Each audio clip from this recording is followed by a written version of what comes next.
Halo everyone, kembali lagi di F-Movie bersama saya. Di video kali ini kita akan membahas sebuah film berjudul 16 Block. So persiapkan diri kalian, karena sebuah spoiler akan segera menemani Anda.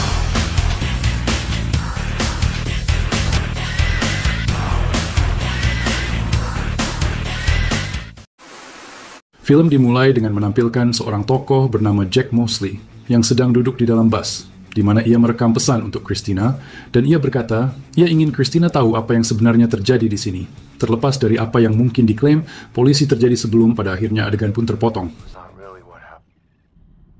Nah, diperlihatkan, dalam adegan baru, kita melihat polisi sedang membobol gedung apartemen di New York City, di mana mereka menemukan dua anggota geng Latino tertembak dan meninggal. Mereka harus membersihkan tempat kejadian dan menunggu petugas pemeriksa mayat tiba. Tampak seorang berkata untuk memanggil seseorang yang tidak mereka perlukan untuk mengawasi tempat kejadian. Disinilah mereka mengangkat Jack, yang tampaknya adalah seorang polisi yang dijelaskan sedang berada di akhir karirnya. Dia masuk ke apartemen dan melawan protokol. Dia menyentuh semua yang ada di ruangan itu dan hanya untuk mencari alkohol. Dia tampak depresi dan tidak sadar, dan minum saat bekerja yang sangat jelas tidak membantunya. Selanjutnya, kita melihat dia tiba di kantornya dan tampaknya dia telah bekerja lembur dan belum tidur. Jack nampak sedikit pincang, yang mengisyaratkan bagaimana karirnya sebagai detektif top berakhir pada hari ia tidak bisa berjalan dengan lancar lagi. Dan saat ia keluar dari kantor, kaptennya masuk dan menyerahkan kepadanya sebuah berkas kasus yang sangat sederhana yang biasanya dilakukan oleh polisi kecil. Yang mana dalam berkas itu, dia meminta Mosley untuk mengawal seorang saksi bernama Eddie Bunker untuk pergi ke sebuah gedung pengadilan yang berjarak 16 blok dari stasiun untuk bersaksi di depan Dewan Juri Agung. Dia memiliki waktu 2 jam untuk melakukannya, dan Jack menolak, tetapi dipaksa untuk menerimanya. Jadi ia yang tak ada pilihan terpaksa harus menurut.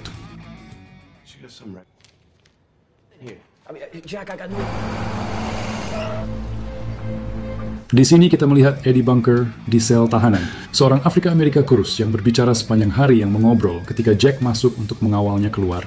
Nah, di dalam mobil, sambil diborgol, Eddie terus berbicara, hingga sempat membuat Jack kesal. Belum lagi, ada banyak lalu lintas, jadi Jack pikir ia punya waktu, dan dia kemudian berhenti untuk membeli minuman di toko minuman keras, sementara Eddie tetap ditahan di dalam mobil.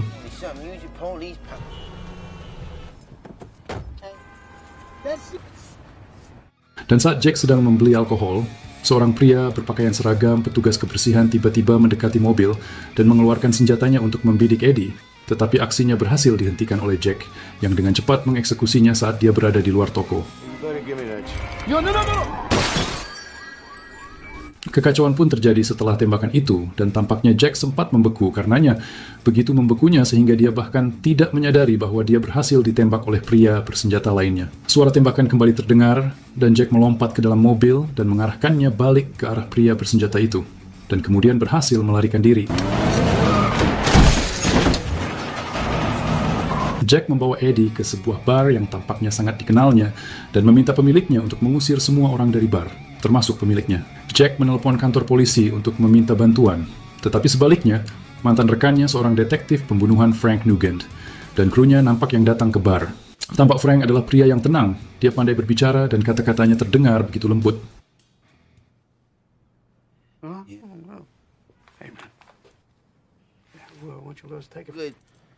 Dia mengatakan bahwa dia mendengar panggilan telepon dan dia kebetulan sedang berada di sekitar, jadi dia mampir dengan niat untuk membantu. Frank mengatakan bahwa dia akan menanganinya dari sini, dan Jack sempat ingin menurutinya.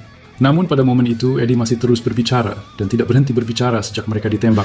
Dia terus mengeluh tentang mengapa Jack mempertaruhkan nyawanya dan berhenti untuk minum dan sebagainya. Bagaimanapun, dia terus berbicara sampai detektif lain datang ke bar, dan Eddie langsung diam seolah-olah dia mengenali pria itu.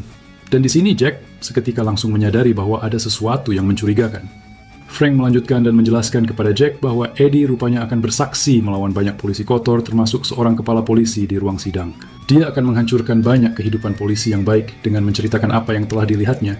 Dijelaskan kemudian dalam beberapa urutan bahwa Eddie menyaksikan polisi kotor, melakukan transaksi ilegal, dan bahkan menghabisi beberapa orang. Frank mengambil pistol Jack dan menyerahkannya kepada anak buahnya. Orang-orang itu membersihkan pistol itu dan meletakkannya di tangan Eddie. Kemudian, mereka melepaskan tembakan dengan Eddie sebagai pemegang pistol, membuatnya tampak seperti dia merampas pistol dan mencoba untuk menghabisi polisi. Eddie tampak ditodong dan rencananya akan dieksekusi di bar. Namun Jack mengambil senapan pemilik bar dan kemudian menembak kaki polisi. sebelum pada akhirnya dia memutuskan untuk membawa Eddie dan keluar melalui pintu belakang. Listen to me. Frank sekarang benar-benar marah, dan dengan mempertahankan ketenangannya, dia memanggil lebih banyak bantuan untuk menemukan Jack dan Eddie, dengan mengklaim bahwa Jack yang telah marah dan kini mulai menembaki para polisi. Sementara itu, Jack memasuki sebuah apartemen yang mungkin pernah dia tinggali karena dia tahu di mana kunci cadangan disembunyikan. Dia masuk dan mencari di lemari untuk mendapatkan senjatanya, yang kemudian dijelaskan apartemen itu sebenarnya adalah milik saudara perempuannya bernama Christina.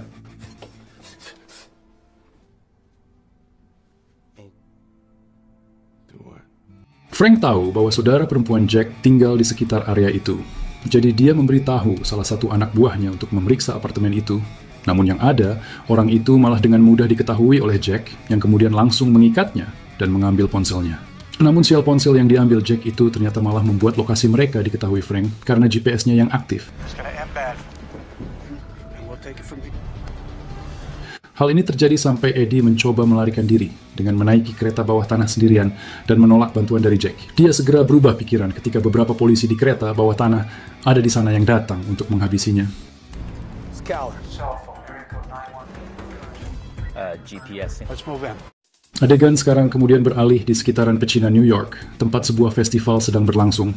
Mengetahui bahwa mereka tidak punya tempat untuk lari, Jack membuang telepon itu setelah menyadarinya dan kemudian memasuki gedung apartemen tua.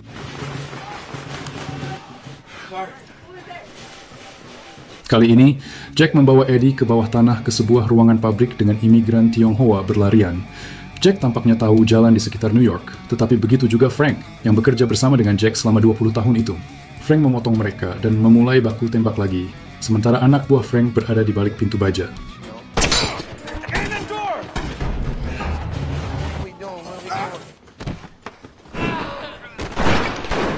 Eddie dan Jack terjebak di antara pintu dan Frank, yang mana terlihat satu-satunya jalan keluar adalah melalui sebuah lift yang tidak berfungsi. Dalam adegan ini, kita mendengar Jack dan Frank membahas semua kenangan lama yang mereka miliki dan yang lainnya. Frank mencoba meyakinkan Jack bahwa Eddie adalah pencuri dan wajib mendapat hukuman. Mendengar perkataannya, Eddie nampak menyangkalnya sambil berkata bahwa dia telah berubah, walaupun kembali disangkal Jack dengan mengatakan kepadanya bahwa beberapa orang tidak dapat berubah. Frank. Yeah. Okay. Hingga tepat ketika mereka memutuskan untuk membuka pintu baja dan menembak jalan keluar, lift akhirnya mulai bekerja dan Jack serta Eddie segera melompat masuk dan keluar melalui pintu depan. Eddie terus mengetuk pintu hingga seorang pria tua Asia benar-benar membukanya dan mempersilakan Jack dan Eddie itu untuk masuk. Sementara itu, tim Frank tiba pada sebuah gedung dan mencari mereka dari lantai ke lantai dan tidak tahu kemana Jack dan Eddie pergi.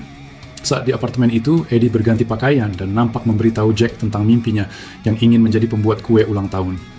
Dia membawa buku catatan kemana-mana yang berisi semua resep kue di dunia dan dia juga mencatat ulang tahun semua orang.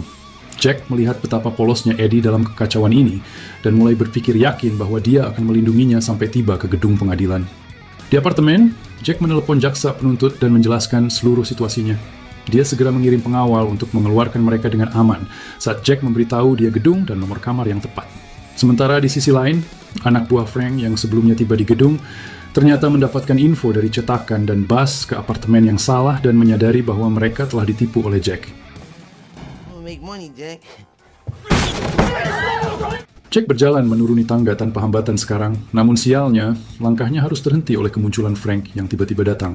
Tetapi Jack yang tidak bodoh, rupanya telah menyuruh Eddie berputar ke belakang dan mengarahkan pistolnya ke Frank dari belakang. Hal ini pun tentu saja kini berhasil membuat Jack dan Eddie bisa kembali kabur.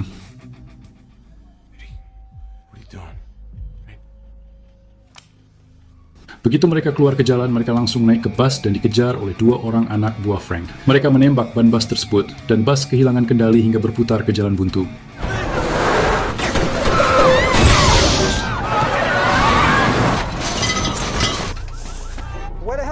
Tampak, ada 31 penumpang di dalam bus, dan hal itu pun kini digunakan Frank sebagai sebuah penyanderaan. Sekarang seluruh tim SWAT ada di sini, termasuk komisaris dan juga kru berita. Frank harus berhati-hati dengan tindakannya. Jack meminta para penumpang untuk menutup jendela bus dengan koran dan memberitahu polisi bahwa ada sekitar 40 sandera, padahal sebenarnya hanya ada 31 dari mereka. Sambil menunggu, Jack memberi lebih banyak waktu dengan meminta jaksa penuntut dan kru berita serta seorang stenografer untuk hadir agar dia dapat membebaskan semua sandera. Di dalam bus itu, Eddie sebenarnya sedang berbicara dengan seorang gadis kecil yang lucu, mengatakan kepadanya untuk tidak takut dan bahwa dia akan mengiriminya kue ulang tahun yang indah saat hari itu tiba. Yang mana hal ini semakin membuat Jack yakin bahwa Eddie adalah pria yang berubah dan sebenarnya baik hati. Hingga pada akhirnya tepat saat tim SWAT hendak mendobrak masuk, Jack melepaskan semua penumpang di bus dan dia bahkan menukar pakaian Eddie dengan penumpang lain hingga membuat semua polisi bingung atas tindakan Jack. Suasana menjadi kacau saat para penumpang keluar dan berlari menyelamatkan diri, yang mana salah satunya adalah Eddie. Sementara itu, Jack tetap di dalam sana dan percaya bahwa dia telah menyelesaikan tugasnya dengan mengeluarkan Eddie dari sana. Namun kemudian, saat polisi masih percaya bahwa masih ada 9 sandera lagi, sopir bus memberitahu mereka bahwa dia adalah penumpang terakhir dan Jack sendirian. Saat itulah tim SWAT siap mengeluarkan Jack karena mereka diberitahu bahwa dia telah menembak beberapa polisi sebelumnya. Namun kemudian, Eddie muncul entah dari mana dan meminta semua orang untuk tidak menembak dan dia tampak kembali naik bus.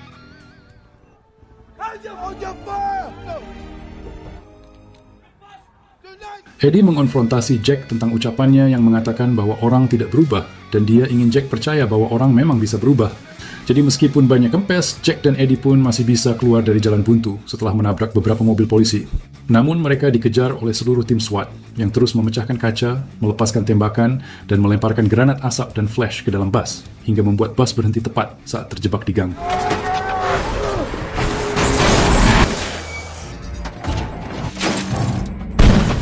Saat tim SWAT memasuki bus, Jack dan Eddie ternyata telah menyelinap keluar dari bus dan masuk ke gedung di sebelahnya. Kali ini, Eddie tertembak di perut dan Jack memanggil bantuan dari saudara perempuannya, Christina, yang mengendarai ambulans dan merupakan seorang paramedis. Dia datang dan membantu Eddie dan berhasil menyembuhkannya. Saat mereka berkendara menuju gedung pengadilan, Jack meminta bantuan saudara perempuannya lagi, yang mana dalam adegan lain, Frank tampak menepikan ambulans yang ditumpangi Christina dan memintanya untuk membuka pintu, tetapi tidak menemukan apapun di sana.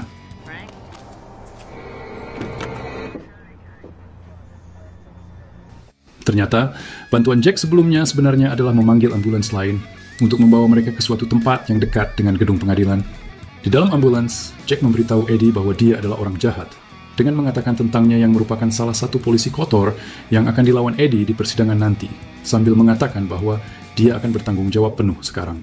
Jack meminta Eddie untuk pergi dan menyerahkan diri pada persidangan itu sendiri. Yang mana setelahnya, Jack hendak menyerahkan diri dan memberikan kesaksiannya.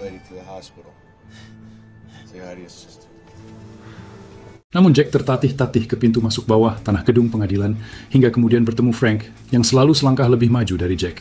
Jack mengonfrontasi Frank tentang seluruh kejahatan mereka, termasuk menghabisi beberapa orang untuk mendapatkan apa yang mereka butuhkan untuk memecahkan beberapa kasus. Frank akhirnya kehilangan ketenangannya dan berteriak pada Jack dan membocorkan semuanya. Rupanya, dia tidak bisa menghabisi Jack karena perjalanan panjang mereka ketika bertugas yang selalu menghantuinya.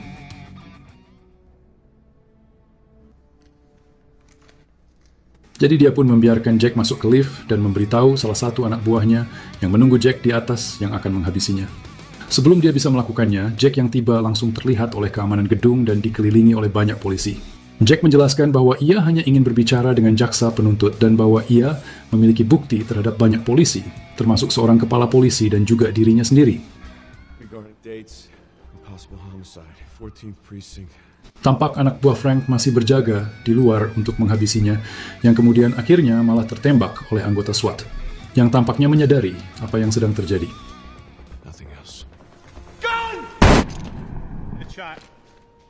Jack mengeluarkan perekam pita yang merekam seluruh percakapan yang baru saja dilakukan Frank dan Jack di lantai bawah sebelumnya, dan menyerahkannya kepada jaksa penuntut. Saat ia dibawa pergi, Frank terlihat menatap dengan keadaan sedih dan kemudian pergi.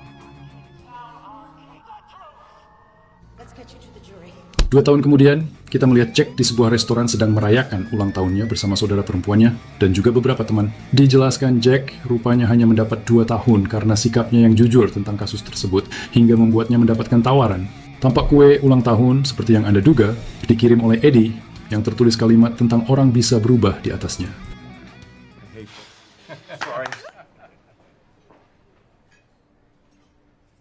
Bersama dengan kue tersebut, ia menulis surat kepada Jack dan melampirkan beberapa foto dirinya dan toko roti barunya. Film pun akhirnya selesai. Benar-benar ending yang begitu mengagumkan.